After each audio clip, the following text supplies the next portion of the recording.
Late Imperial China is an interdisciplinary journal featuring work by scholars in a range of disciplines, including literature, philosophy, religion, and of course, history. We were approached by two scholars, one working in the field of gender history and one working in the field of medical history, and they suggested that we put together a special section paying tribute to Charlotte Firth, who's been a leading figure in the field of the study of gender and medicine in late Imperial China. The pieces featured in the special section are in some ways really typical of the kind of work that we like to feature in the journal. One is by a Chinese scholar from Taiwan, and the other is by an American scholar. And so it represents the international quality of our journal. The first article in the section is by Chen Qiufen, a scholar at Zhengzhi University in Taiwan. Her article is called Between Passion and Repression, Demon Dreams, Demon Fetuses, and Sexual Madness in Late Imperial China. During the period covered by the article, it was socially normative. It was absolutely almost required that women be married.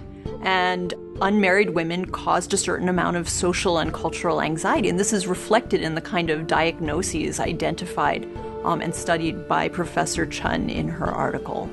The second article is called Body, Gender, and Disease, the Female Breast in Late Imperial Chinese Medicine, and it's by Yili Wu.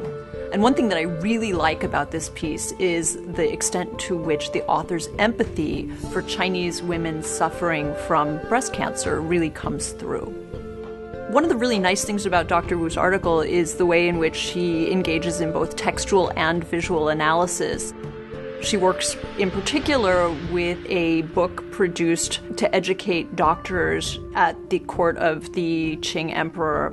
In analyzing her visual material, she talks about the ways in which these images were used as kind of mnemonics to help doctors remember the attributes of different types of diseases. And she shows the ways in which they differentiated between breast disease as women's disease or as a gynecological women's associated disease and diseases of the flesh.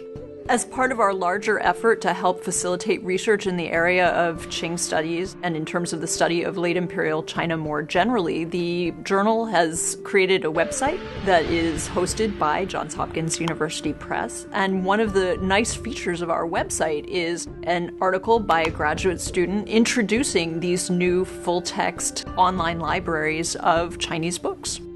Access to online databases and libraries has been really helpful to scholars working in our field. For example, a graduate student who wants to compare large numbers of editions of the same book in the past would have to travel to libraries in China, Japan, and all over the United States as well.